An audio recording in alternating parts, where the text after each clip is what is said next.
Lean in with Lisa, put her to the test. Lean in with Lisa, so get it off your chest. It's more than just a trend, cause everyone's her friend. So lean in with Lisa, spend your time with Lisa. Lisa's got something to say. So reach out to Lisa every day. Hey everyone, thanks for leaning in with me today. I have a very special guest on my show. She is a clinical psychologist who works with kids and families. She got her BA from Berkeley and her PhD from Stony Brook, and she is Dr. Daniela Owen. So reach out to Lisa every day. Thank you for being with me today. Thank you so much for having me on your show. I'm going to call you doctor. You know what? I'm going to call you doctor because you are a doctor. But I remember you when you were 5, so it's like I still see the little girl who made us very proud, the whole entire family very proud. And I was oh my God, I saw you speak at Berkeley at the graduation, and you are wonderful. How are Thank you? I'm great. I'm great. We have so much to talk about today. First of all, you are an author. I should have said that in the intro, which is the coolest thing. Thank you. What made you decide to, first of all, be a family psychologist? So I pretty early on knew I was interested in psychology when I started as an undergrad at UC Berkeley. I just started taking psych classes and realized that was the path. So majored in psychology, got my degree there, and then went on to Stony Brook, where I did my PhD after that. It just really fit for me. I really loved working with and helping people, but originally my research as an undergrad was in infants. So I was always really interested in the little ones, but I realized I was more interested in what was happening before they came in to do the research study when they were in the waiting room interacting with their parents. And I thought, I really want to study family interactions. And then I realized it was really fun watching them do stuff, but I really wanted to ask them what was going on. And obviously, as infants, they couldn't answer. Right. So that's how I knew I wanted to kind of go the clinical route and work with children and their families. And so that's what I did. Wait, so you're saying that you wanted to see how the infants interacted with their parents? Because when I gave birth to both of my daughters, I was, okay, so it was, first of all, magical, absolutely magical. And Sarah, who is now 26, I'll never forget the first thing she did when she opened her eyes and she looked at me, and I completely felt a connection to her. Like there was something that just clicked immediately. And I felt like she was going to be an old soul, which she is. So it was so interesting that I kind of like Ella, on the other hand, who's 15, grabbed my finger and really strong. And I looked at her and I said, "You are going to be an ass kicking, unbelievable, strong, determined young woman," which she is. So isn't that very interesting how that what do you think about that? Well, I mean, I think that's what I was kind of observing, right? These really true connections, even from these tiny little beings and their families. And I just wanted more, right? I wanted to understand more. I wanted to understand what works. I wanted to understand what helps kids thrive and what parents can do to encourage that. And so that's kind of always been a main theme that carries through for me in the work that I do. And really my interest is in what can we do to foster these relationships, and also what can parents do to really encourage either that warm old soul or that, ass kicking feisty femme fatale, but what can we do to encourage those great qualities? And so that's really where my work has taken me. So I have one of your books here that you wrote. It's called Everyone feels angry sometimes. And being a mom, I know that, children can sometimes get very frustrated and act out and say things sometimes that they don't even realize what they're saying. And for instance, okay, I'll give you an example. Like, let's say I tell my daughter, clean your room and do your homework. I They don't want to hear this, and they get very angry. I mean, most kids will say, I'll do it when I can time manage myself, whatever. When the child acts out and says, I hate you, or leave me alone, and goes to their room and slams the door shut. What do you say? What do you do? How do you handle it as a parent? Well, are we talking about for a teenager or are we talking about No, for little I'm kids? talking Because the about response can be I'm different. talking about a 10-year-old. So the first step is if your child slams the door and goes to their room, give them a little space. That's what they're telling you they need. And one of the things that I focus on in that book and in several of my books is really the goal is to help kids self-soothe, right? And so if your child is going to their room to take space, cool off, and be able to come back and interact with you in a healthy and effective way, that's awesome. So sometimes in parenting, less is more. So step one is give them the space, So right? when But if they come, yeah, sorry. Okay, and I think that's amazing advice to give them the space that they need. But sometimes you need to intervene more, right? So if they go to their room and they start smashing stuff and breaking stuff, obviously you want to make sure you keep them safe. So you might need to go and intervene to help keep them safe. If they're, destroying property, that's a questionable one. How important is that property? Are they like destroying the bed or are they ripping up like drawings? Right? I would say intervene for the first, let them go with the second because there's some amount of consequence that naturally happens in response to our emotions. And that's also a helpful thing for kids to learn from. So what if they do that? Like, what if they do start throwing things and breaking things, and you said there is a consequence? What's a good consequence to give them? Well, it sort of depends on your kid. So if they've broken something of value to them, sometimes that's enough of a consequence because that feels really bad once they've calmed down. And then after they're cool is when you can kind of process with them what that felt like and what they could do differently next time to keep their body and their belongings safe.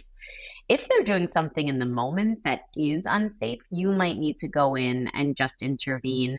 And, if they're really kind of physically out of control and it's a 10-year-old, I would encourage you to, as much as possible, just give a gentle hug to just try to wrap your arms around them, not to hold them so tight, but just to breathe slowly, hold them to try to help them start to bring their system down. Because really what's happening is their system is activated and aroused and hot. And we want to help them just regulate and bring that system down so they don't cause more destruction than they intended to. And you were saying, kids will say and do things that they don't really mean in the heat of that anger. And so we want to really just help them bring that anger down so that they can get into their more thinking brain and make better decisions. I love that advice. I know that listen, you and I have quite an age difference. When you grew up, it was, I think, the beginning of when parents started to communicate more with their kids. When I grew up, parents weren't really communicating that well with their kids. It was more like, do this. Why? Because I said so. Because the parents didn't give the kids enough time. They didn't give them that extra 10 minutes of just sitting there with them and saying, you know what? This is why I think you should do this. And do you agree with me on that? Oh, yeah. Yeah. And that extra explanation in the calm moment, not when the kid is throwing the stuff, because they're not hearing you in that moment, but in the calm moment later when they've calmed down and they ripped up their favorite drawing and they're going to sleep that night, just being able to say, you know what? Kind of stinks that you ripped up your favorite drawing, doesn't it? Yeah, I feel so bad. I mean, we taped it up, but it's not the same. Here's why. I was telling you it's time to go do your homework because it was getting late. You're getting tired. The homework's just going to get harder the more tired you get. I know you actually want to be able to learn this stuff, and the homework helps remind you so that you don't feel stressed when it comes time for a test. I'm not trying to be mean. I'm just trying to help support you do the stuff that I know is going to work well for you. Wow. It's pretty different than I told you so, A little right? bit, I'd say a little bit. Yes. I have a couple of questions from people. I wanted to just run by you and see Yeah, what you have to say about this. Okay, let's see. sure. Oh, this is a good one. This is one that I can definitely relate to. So my husband and I, he had four sons and I had a daughter. And so we were older parents. And then now we have our daughter together. And when she was little, he loved to talk baby. Well, I shouldn't say this, but okay, here's a question. How important is it to talk to a toddler like like as if you're talking to a toddler or like a young adult? In other words, baby talk is out. I love this question because there are two parts to the answer. The first part is if you talk to a toddler completely like an adult, depending on their actual intelligence and comprehension level, chances are they're going to miss a lot of what you're saying. A very precocious, intelligent toddler will probably be able to understand to some degree, even if they're missing a word here or there, and they'll then learn the meaning of that vocabulary. Most toddlers, like a 2-year-old, let's just say, well, they have the comprehension of a 2-year-old. So if you speak to them in a babyish sort of way, it might sound all cutesy, and then they say the words in this really cute, funny way, and it sounds so adorable. But what's happening is you're not actually teaching them in a way that's going to help foster their understanding and their comprehension. And so even though it might sound cute when they say Baba for bath and Wawa for water, they're not actually then learning that water is water unless you talk to them and say, where's the water? They might respond Wawa. That's fine. You're going to respond to them as they talk to you. But if you speak to them in a more elevated way and you don't use terminology or even like a language pattern that's very babyish, for lack of a better term, baby talk, they will then learn up, right? Mm-hmm. So they will learn and They'll understand grow, at a and higher. their vocabulary will become much broader. That's right. And the thing is, we tend to underestimate what children will understand and even what toddlers will understand. And when we just try, what's the worst that can happen? So they don't understand you, so you try again. But the best thing that can happen is they can surprise you and really be able to respond in a way that's very valuable. I'll give you an example. With all of my experience with infancy research and toddler research, when our oldest was at the age of being able to climb the stairs physically, I was like, she's too young. She can't climb. What are you doing? My husband's like, oh, I'm going to try. And lo and behold, next thing I know, she's climbing the stairs and safely dismounting from the stairs. Oof. And my thought was, well, we'll just put the gate up and then she'll be safe and it'll be all good. But him just trying with her, she surprised us. She was physically capable of doing it and she understood it well enough to do it. Now she's safer. We're still going to use the safety gate, but now she's even safer because now she knows if, God forbid, someone forgets to close it, she now knows if she starts to climb up how to come down. That's an amazing thing. That's so incredible. Kids will surprise you. So I say, Yes. talk to them as if they're older, treat them as if they're older, and then just discover. And you can always adjust down accordingly. But if you get in the habit of talking to them like a baby, it's actually a lot harder to adjust up. And then what happens sometimes is then they end up socially behind their peers, which isn't helpful for peer-to-peer communication. Correct. Now, yeah, that makes a lot of sense. We have grandchildren, and every time they come over, they love trying to get up those stairs. And so I'll stand behind, Zealand. I'll stand behind her, but I let her do it. Like I'll say, okay, go for it. As long as I'm behind her and I'm there to catch her in case. But I think it's great when they have that, and they're so determined. it's incredible. Like they know, they're like, I can do this. They're saying to them, I can do this. I'm going to do this. So Yeah, it's very yeah. cool to watch that. I love watching them. Um, there's another book you wrote, which I love. This is great. So this is a series, correct? Mhm. Yeah, All right. obviously. We have the next one is Right Now I Am Brave. And the illustrations in your books are just so beautiful because to me they're life should be joyful and they're so colorful and they're so joyful. These photos are just these illustrations, these drawings. So kudos to your illustrator. Yes, she is incredible. She's fantastic. And I one way to be brave, I'm going to read this, is to talk to yourself in an encouraging way. When your brain is saying not so fast, tell yourself, I can handle it. Then you will feel much more confident and brave. That's, I mean, so true with even with adults.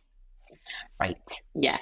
I wrote the books in language that kids could understand, but the messaging is what I work with everyone I see, right? Whether they're 3 or whether they're 83. These concepts hold true. And I just put them in kind of simpler terms with beautiful illustrations. I agree from my talented illustrator. But the concepts are true and we often forget them. So, one of the hopes I have had is that as parents or grandparents or teachers read these books with their kids, they're getting those messages too. And the more they're getting those messages, the more they're modeling that behavior. And the more they're modeling that, the more their kids are getting it both from directly hearing it and then seeing it too, which is so incredibly powerful. You know, I have to say, when our granddaughter came over, I read the books to her. She didn't want to do anything else. I mean, she had there were toys everywhere, but she was sitting on the couch, glued to these books. I mean, it was which is the one that she really. Oh, everyone feels anxious sometimes. So during COVID, what was it like? I mean, for you as a doctor, you must have had a lot of people, parents concerned. I mean, kids couldn't go to school. And Yeah. how did how what advice did you give them to deal with being at home and not being able to socialize with their friends? I mean, that's a huge thing for kids not to be able to be with their friends. Absolutely. COVID affected everyone in different ways, and it was really, really difficult. Creativity was one of the main strategies I used with parents and families and kids to be able to, I don't even want to say have some sense of normalcy, but have some sense of connection to their peers. And technology was a big factor in how we got creative at that time. And so that was one thing I was really encouraging parents. Patience was another thing of just really, really taking a breath, taking a pause, which is useful in our life no matter whether we're in a It, pandemic or not. it's not, it's so funny because I thought to myself, I remember having my kids when they were, with toddlers, and so many of these parents had to stay home, and a lot of them are like always at the office. So I can't even imagine what the parents must have been like. It was really tough. It was really tough for families. And not only were they home trying to work, and then they were being teachers full time on top of it. So it was really, really difficult for families with young kids. But being creative did allow some families to really come together and try new things and spend more time as a family, which a lot of people have shared with me as a silver lining. Um, Right Now I'm Fine was actually born out of the first few weeks of the pandemic when, at least where I was living at the time in San Francisco, we were in total lockdown. People were not leaving their homes except to go to the grocery store. It was very, very lockdown, isolated, scary, uncertain. And so I was just trying to figure out, what can I do? I can't contribute enough. I can't help enough. Obviously, I'm trying to help the families who I work with, but there are so many more families being affected who I cannot even possibly reach. And so that's where that book came from. Right Now I'm Fine. really helping people cope with big, difficult things that happen and what they can do. And the biggest underlying message there is when things are uncertain or unpredictable, there are always going to be things that are certain or are predictable. And how do you turn towards those and rely on those to help you manage the uncertainty of the things that you can't know? And that's useful advice, whether it's a pandemic or just something tough happening in your life, is to realize there are always certain things that are knowable and you can use those as your touchstones. Even if it's, I'm going to wake up tomorrow, I'm going to brush my teeth in the morning. We have food in the fridge for breakfast, right? Right. We're going to do that. There's always What's going to something come? to look forward to. There's always a positive ahead. Right, right. And there's always something you can know that you can turn to and use that to help manage the discomfort of all the uncertainty that may be otherwise true as well. Now, let's see here. Oh, Leslie from Boca Raton, Florida asks, I have twins, a boy and a girl. What are your thoughts about sending them to different schools as one needs to be a bit more challenged than the other? Also, for the aspect of having different friends.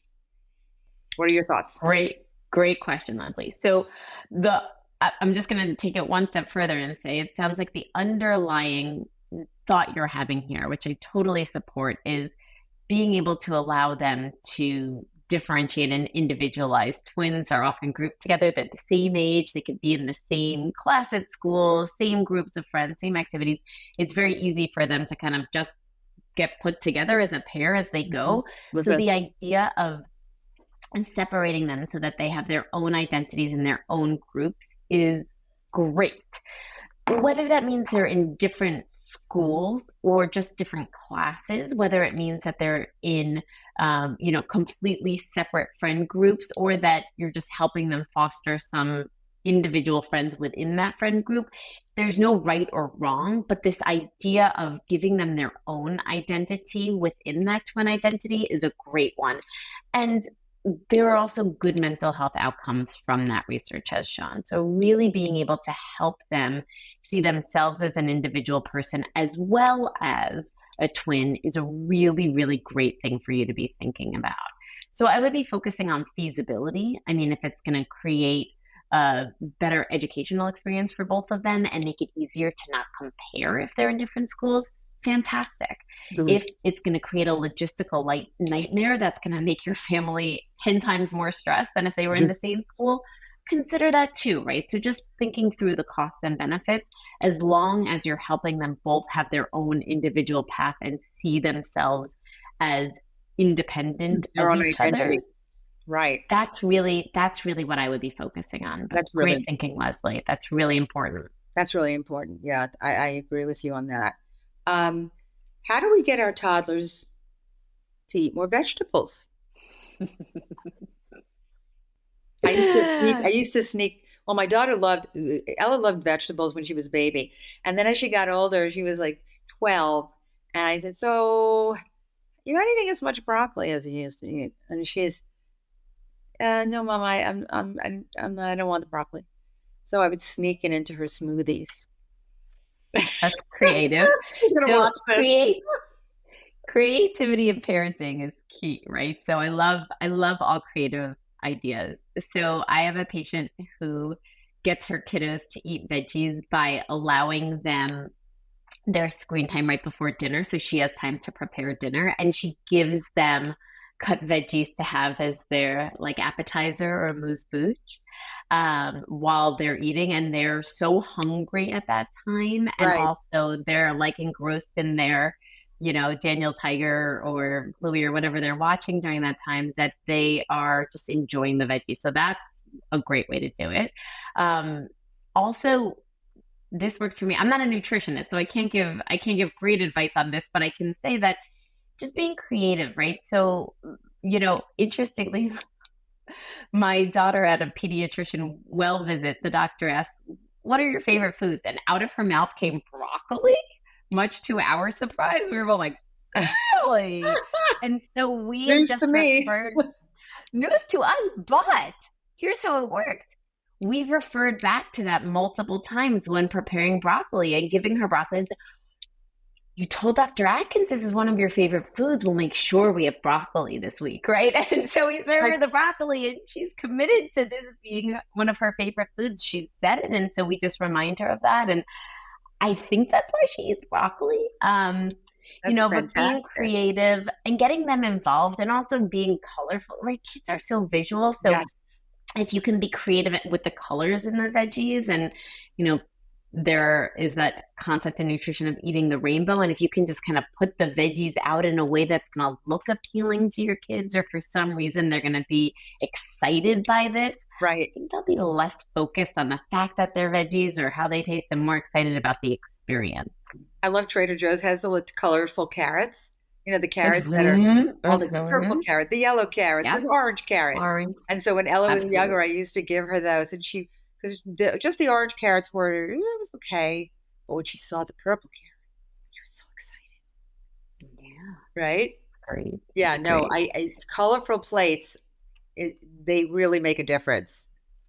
The other thing is kids love autonomy and independence, and food is a good place to involve them in that so it feels like they're getting choice. And so if you can involve them in the preparation of the food in any way, then they're getting some ownership over that. And if they've helped you, whether it's arrange the carrots or, if they're a little bit older, perhaps cutting some things or cooking some things or tossing the salad, now they're engaged and involved and curious, and that can really help get them to want to at least try.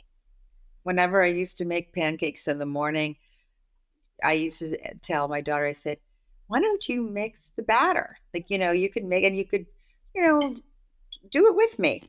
She loved it. She loved it. And it made it even like it was like a little project.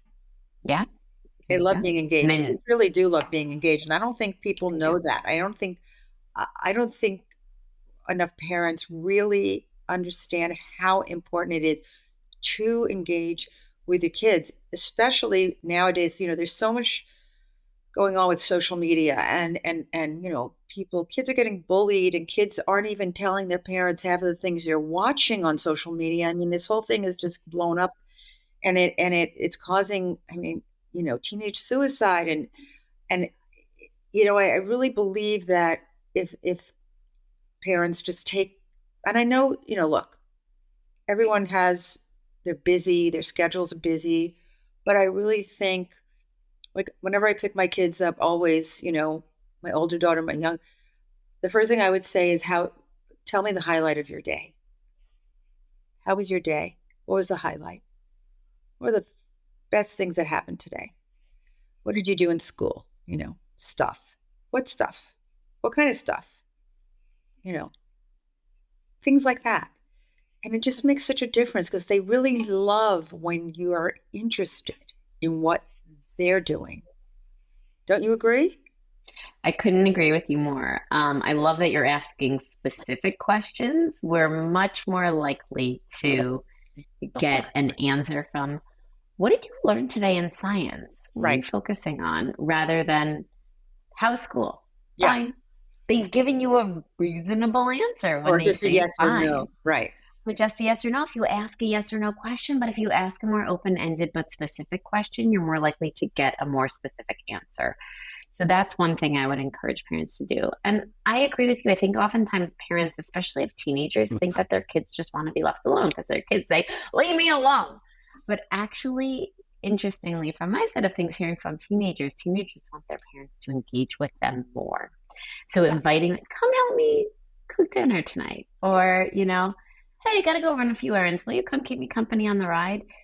Parents are surprised that their kids say yes to doing Yeah. those kinds of things. Even 16 and 17 and 18-year-olds who seems like, oh, they just want to be with their friends and do their thing in their room, but really showing them that you want to be with them and spend time with them.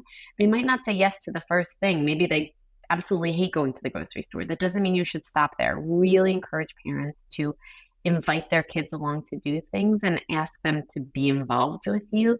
They want to be around you. Kids want to be around their parents, even teenagers. And, it's really important that parents acknowledge that and also know what's going on in their kids' lives. You were talking about social media. Parents are often afraid to monitor or afraid if they start to monitor, their kids are more tech savvy and will try to be more private or kind of lock them out. Some kids will.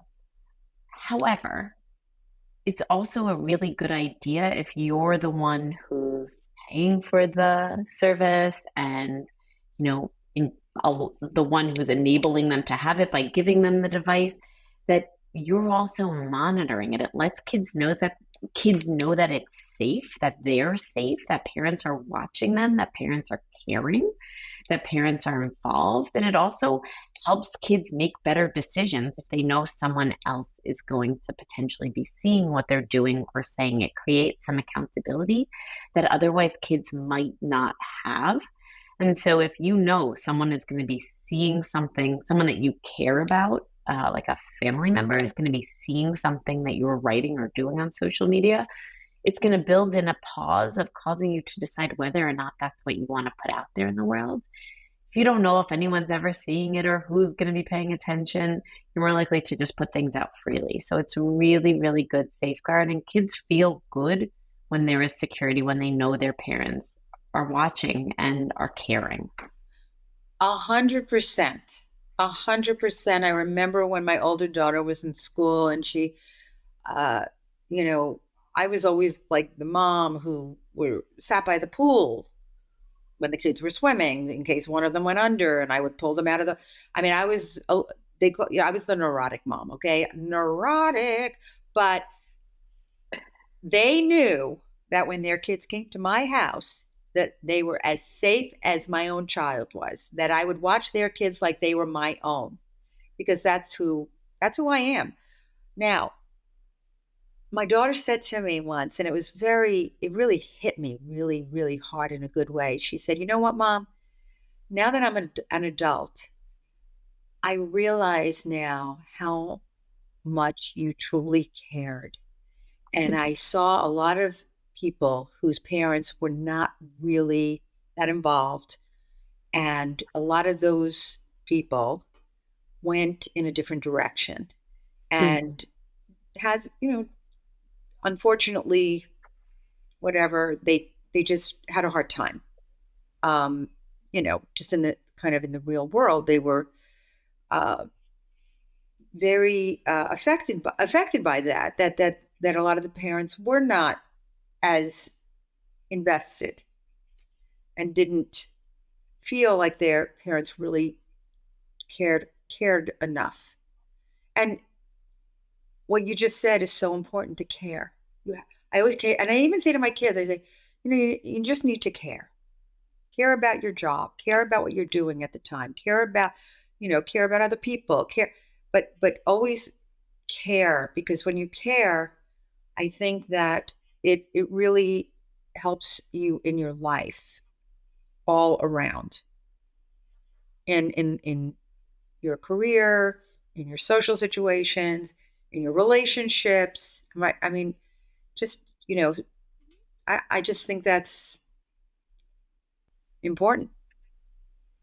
I Yeah. agree. Right now, I am kind is all about that, Oh, right? I And am so getting kind. that I am message, you have kind. it. Here we go. getting getting that message young about caring, being aware of other people, being thoughtful of other people, offering help, participating, doing all those things. If we can teach these messages to kids young, they will start to care for their communities around them, whether it's their classroom or their family or their extracurricular dance class or whatever.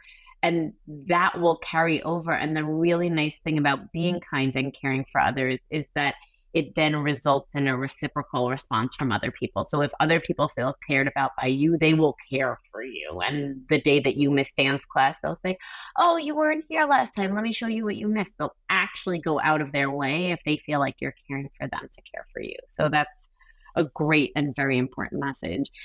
I think, oh, sorry. I love this. Sometimes we just want to think about ourselves. And I mean, it's so true. We want what we want. We want to do what we want to do. It's all about us. But it's just so great to be able to go over to somebody in the schoolyard and say, "Are you okay? Do you need some, like, is there anything you Yeah. need?" There was a Yeah. little girl sitting on a bench once. She was sitting alone, and my daughter said, "Mom, she was sitting all by herself at school, and she was a couple kids were picking on her, and she goes, I just went over there and sat next to her and said, are you okay?" Because I always say to my kids, I said, do one random act of kindness every day, just at least one, because that's what I do, and I love. Even if I walk into Starbucks and the woman behind the counter, it looks like she's having a hard time, I just want to do anything to make her smile. I'll I just want to, I'll say something, whether it's whatever it is. And she feels good and I feel good. I feel better when I see somebody else feeling better. And I think Yeah. the world needs that. We need that. We need more Yeah. of it. Kindness is contagious, right? So when we do one kind act, but the cool thing about teaching your daughters to do one kind act a day is it's putting it on their radar, right? And so it's increasing their awareness, it's putting it on their radar, and it's causing them to look around and see where the world needs help, right? Where the people around them, the barista at Starbucks, rather than just thinking, oh, she looks sour, like, oh, she looks sour. It looks like she's having a hard day. Let me say something. Let me give her a compliment, Right. or let me tell her a joke, right? And then she feels better. And then she greets the next person with a smile, and that makes that person feel better, right? It's contagious. It just keeps going and going. And so just being mindful and aware of being kind and then putting it out there in the world is a great, great thing for kids to start to do young, because it only builds on itself. Right. Right. I said to the woman, I remember, I said, looked at her, I said, you have such a great smile. And she didn't know what to do with that. She was just, because I don't know if anyone ever told her that. And because I used to see her all the time and she never smiled much. But then when I saw kind of that smile, I said, you have a great smile. I do? Oh, really? Oh, thank you. You could see she was, and after that, when I would walk in, she would smile at me. She would give me a smile, which was so beautiful. So, yeah. Oh, here's a good one. This is great. I like this. So, Desiree from Tarzana, California. If my husband and I have a disagreement, we try not to argue in front of our kids.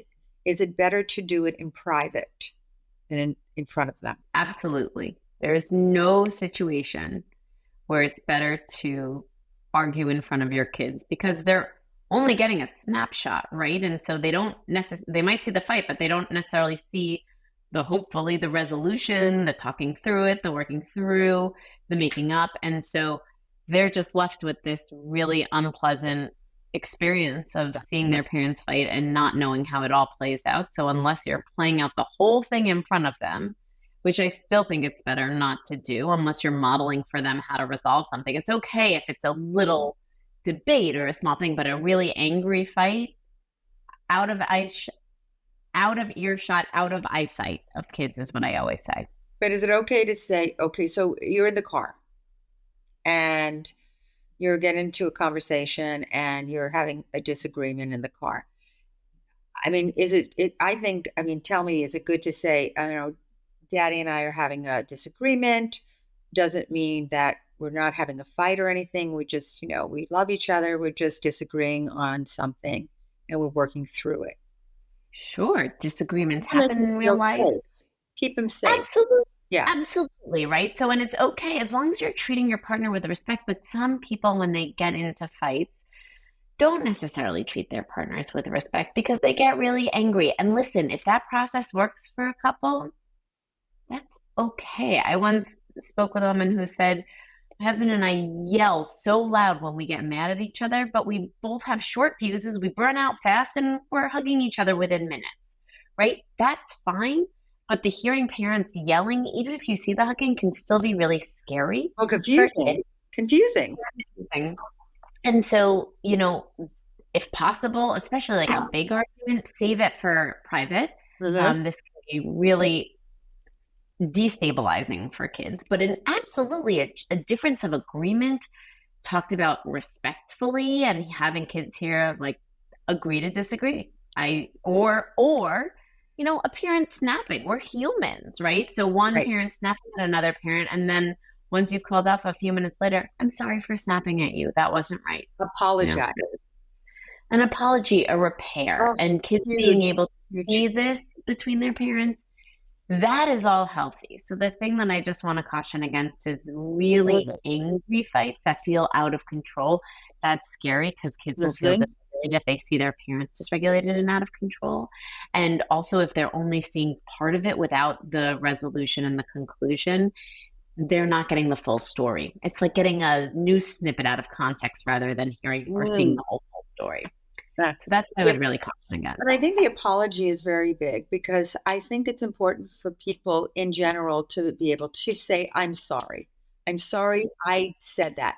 I'm sorry I hurt your feelings. Your feelings are so important to me. If there's anything I ever, or, if you're dealing with even, a friend, uh, and the friend is acting a little maybe distant, and you want to know why. Don't you want to know why the friend is acting distant? So say, is there anything I did to hurt your feelings, to offend you, because otherwise you'll never know. You'll never know, and you may not resolve it.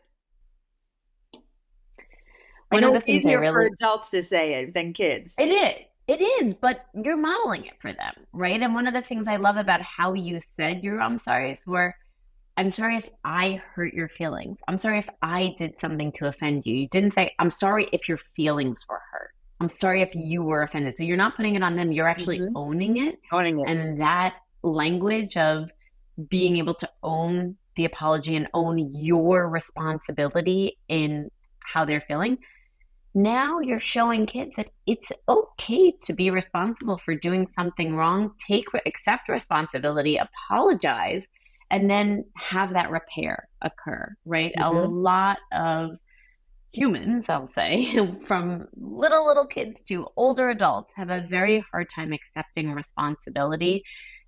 Really, the main emotion that gets in the way is shame or guilt. And if you can show kids, you don't have to be ashamed for making a mistake. You don't have to be ashamed for hurting someone's feelings. You're going to make mistakes and hurt people's feelings. You're a human. Right. And if you can apologize and repair, I would argue a repaired relationship is a better relationship than one that hasn't been bruised in the first place, because now you and that friend know we can have a disagreement, get through it, and still care deeply about each other. Rather I than we Yes. care really deeply about each other, but we never upset each other. So we know that works, right? You don't But want we to can walk care on deeply eggshells. about each other. Exactly. Never want to walk on And if you, eggshells in a relationship, whether it's your spouse, whether it's your, friend, it's or your kids, or what kid wants to walk on eggshells with their parent? That's not a very comfortable situation to be in, no, right? no. No. What do you feel? How do you feel about when I notice a lot of kids control the house. Their parents don't know how to say no. What is that about? It's very uncomfortable as a parent. I was going to say maybe the most uncomfortable, top five most uncomfortable things as a parent is to experience your child being in any kind of distress. And so, the best way to get your child out of distress is by saying yes to whatever you said no to that put them in distress in the first place, right? So, my little guy is not yet 2, is very fiery, and he will get really upset, and he loves his pacifier, and we're trying to not have him use it as often because he doesn't talk as much with it in, Mhm. and he actually is speaking up a storm, so we want to encourage that. So we take it away, and he gets really upset, sad, angry, just melts. And I know exactly how to make the melt stop immediately. And by the way, the melt is making me very uncomfortable as a parent. And so, one of the most powerful things parents can do is tolerate their kids' distress. When we do, that meltdown lasts, especially if I could distract him, several seconds. Okay, maybe if your kid is a teenager or tween, it's going to be several minutes, maybe an hour. Tolerating that distress allows you to say no. And it's interesting because oftentimes if you talk to parents, there are things they have very strong convictions about. And those are kind of no-brainers. So it's much easier to tolerate the distress when you're sure you're right. It's much harder when you're not sure you're right, or it doesn't matter as much. Like, I'm confident we're going to be able to wean him off the pacifier, so it doesn't matter as much as it does that he, for example, is buckled in his car seat. That's non-negotiable. So he can cry and scream as I'm buckling him in. It doesn't faze me the same way because I know I'm buckling him into the car seat. That's not a question. If he's uncomfortable, sorry, kiddo, safety first. Right. And so I encourage parents, and I do this myself, is to think about, okay, if this were a hard no, would I be willing to tolerate this experience? And then I just try to apply it. Right. So parents, a lot of times when kids question them, push back, have a lot of distress, parents question themselves because, by the way, there's usually not a manual for this stuff. Right. And so we don't always know. Car seat, easy. There is a manual. Your pediatrician says you buckle them in every time. Put that car seat on. Right. But there are other things that we're not sure. Is it okay for them to wear that crop top out to this place? I don't know. And so they push back, and that's uncomfortable to hold the line. And so parents often say, okay. And that's where you start to see. Choose your battles. You have to choose your battles. Right. And so the ones that it's really no big deal, okay, say yes. Right. It's also not nice to always be that no parent where everything is no, and then your kid is just going to start sneaking around to get yeses.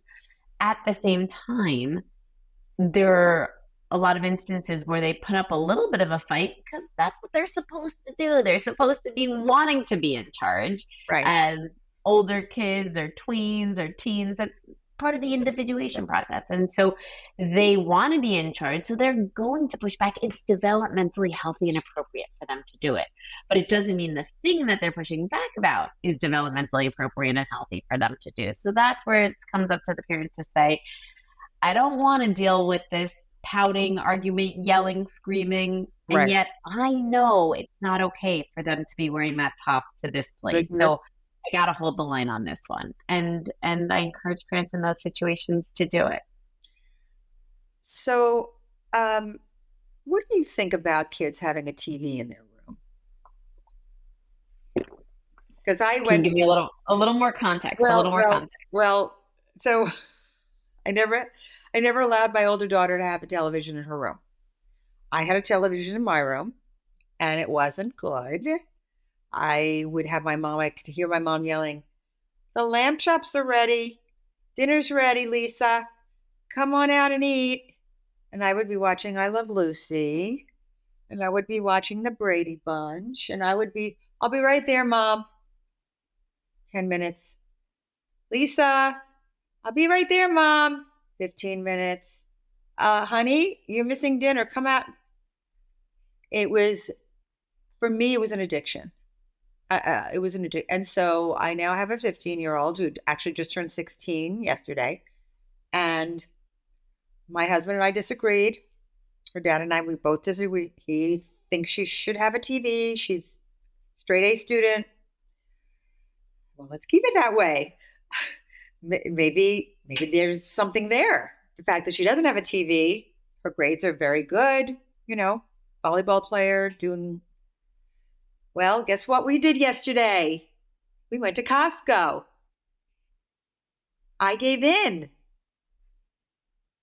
Honey, okay, we're going to go get you TV. She has a TV now in her room. And what do you think? I think you should treat it as an experiment.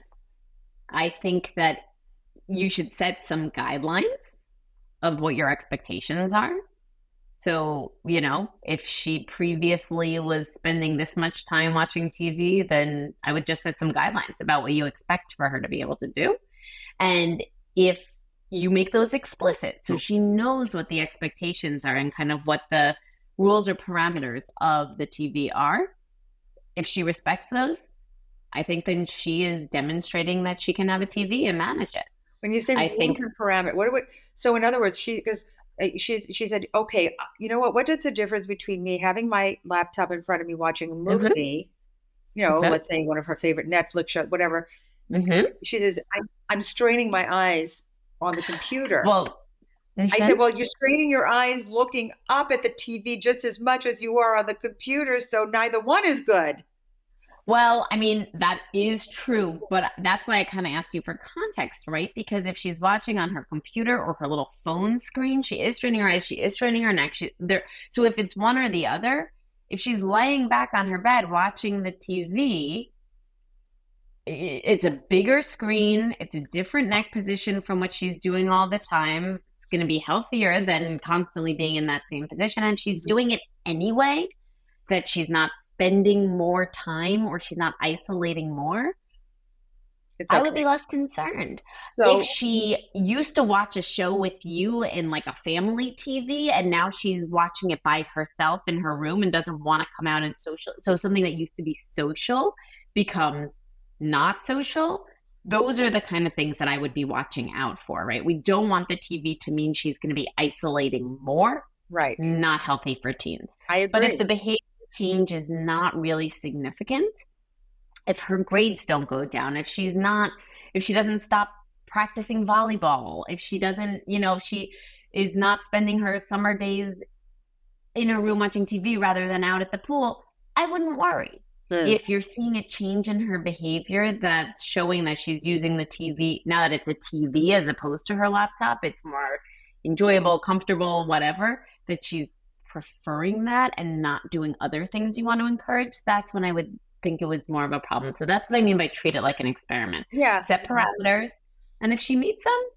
it's just a different device, just a Yes. different format. Yeah. Yeah. And then what do you think about like when because my older daughter did this too. They loved doing their homework. Well, to music is fine. I'm okay. You know, I'm fine. I think music is great, and I think it's very soothing to have it in the background. But I never understood how kids were able to do homework and have their computer on with a show going, and then yet, I mean, do well. I mean, it's such a don't you think it's a distraction to have a to be able to do that? I know you're not for Well, that. Well, the quick answer is it's not, right? They can't. And research shows this. Research shows that think, when we ask people how well they think they are at multitasking, and then we actually assess how well they do on tasks when they're multitasking, we think we're much better multitaskers than we are. Our sense of ability to do multiple tasks at once is so inflated as humans. We are not good multitaskers. And so what happens is everything goes down. So it takes kids longer to do homework, or it takes kids shorter because they're being sloppy and they're not really invested because their attention is split. And divided attention is not a good thing when it comes to doing a task that we're supposed to be focusing on, right? So having TV on in the background, I don't see it, I don't hear it, I've watched it a million times. It doesn't matter. It's distracting, and you are not doing your homework as well, as efficiently, as effectively as if it's off. And then the other thing, and this is where I often get buy-in from teens, is you will enjoy watching so much better if you do it sequentially rather than in parallel. So your homework's going to take you longer because you're going to be distracted whether you tell me you are or not. And so Right. it's going to take longer. So you're not really enjoying the show. You're not really getting out of the homework what you're trying to get out. So if you do the homework, get it done, and then you watch your show, you get to really enjoy the show, focus on it, and get so much more out of it. It's more Yeah. enjoyable. The whole experience is Well, more of enjoyable. course, because So you could actually hear the dialogue and you really understand what's going on. Exactly. Um, what about your feelings on cleaning? Does the kid have to clean their room? Can they have have their room look like a tornado hit it? What are your thoughts? Should you leave them alone? Should you say if you don't clean your room, blah blah blah blah, like, or this is their living space, so if there's it's their choice to live that way. I used to tell my daughter, I used to tell my daughter, I'm going to throw anything on the floor is going to go in the trash. Don't say that unless you mean It it. worked. It Don't worked. say it unless you mean it. Yeah, well, if you're really going to do that, You have to great, follow do it. But through. You have to follow through. you have to. If you say that and you don't mean it, then what you start to do is give empty threats, and those are really unhelpful for parents. So Yeah. you got to commit. And so if something's about to come out of your mouth or does come out of your mouth and you don't mean it, it's okay to say, okay, wait, let me take a step back. I'm not going to throw everything away, but blah, blah, blah. Or just commit to it and decide that you're going to do that. If your kids know you mean it, then warning of a consequence is a completely reasonable and great parenting strategy.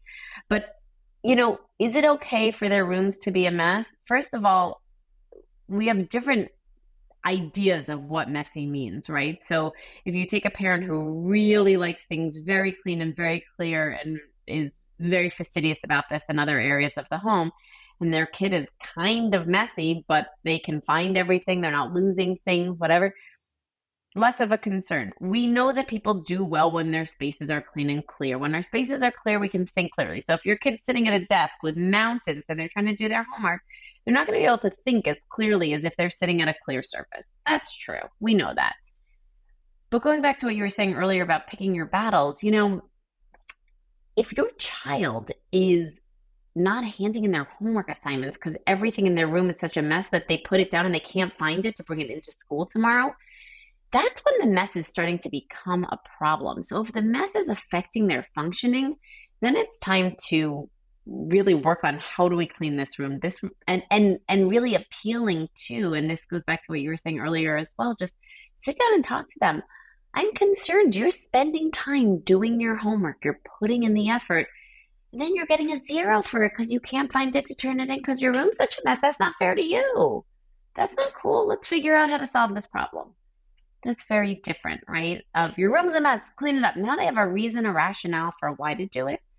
But if they're functioning optimally, and I mean like not tripping over stuff, I mean some kids' rooms are actually dangerous. That's not okay. You wouldn't have your kid plugging electric sockets into a wet area. That's Right. dangerous, Sure. right? And so you're not going to have them have things on the floor that they can trip over and bang their head on the corner of the dresser. That's dangerous. So if it's dangerous, that's another thing, again, to talk them through. This is getting unsafe. We need to make this room safe. But if they just have a different way of doing things and they have their piles, or, the clean laundry never makes it back into the closet, it just gets worn again.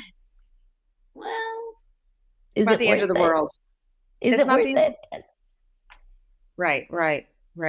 For what I can talk to you for hours. You have so much valuable advice. I can't even tell you. I wish I knew you. I wish you were a doctor when I was a younger mother. But I just can't thank you enough for being with me today, Dr. Daniela Owen. I want to tell people that these books are gold right here.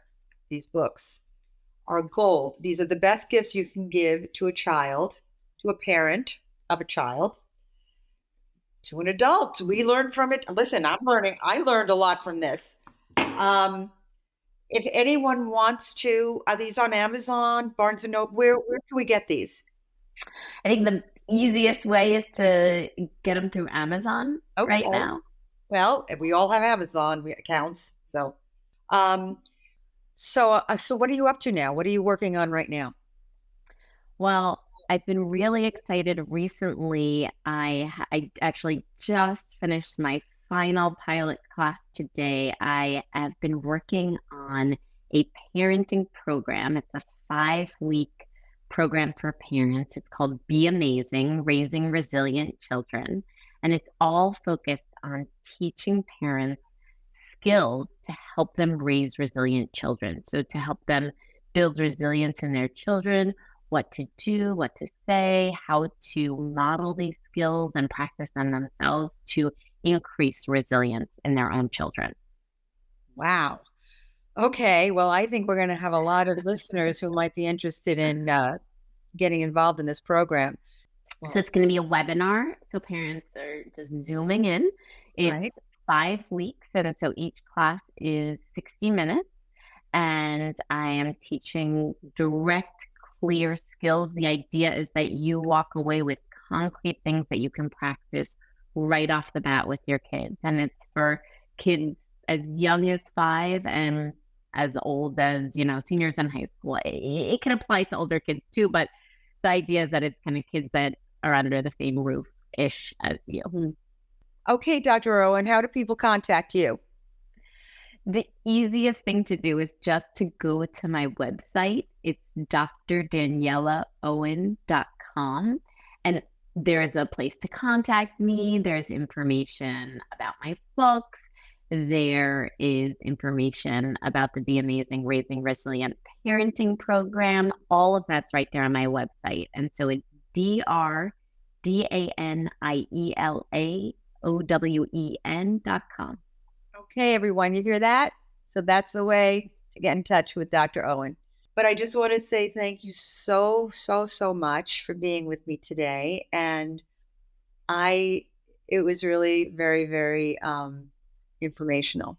And good luck. If anyone wants to reach out to you and maybe ask you some advice, they can contact you. So we're going to have your information on our page, and they can find that there. So I want you to wish you're probably love being a mom. Your kids are so lucky.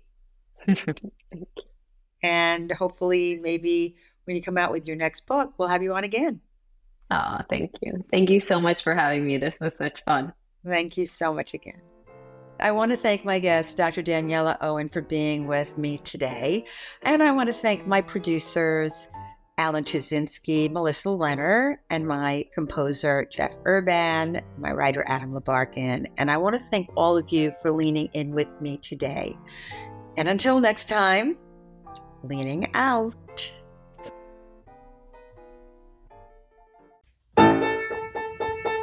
Lean in, Lisa, put her to the test. Lean in, Lisa, so get it off your chest. It's more than just a trend, 'cause everyone's her friend. So lean in with Lisa, spend your time with Lisa. Lisa's got something to say. So reach out to Lisa every day.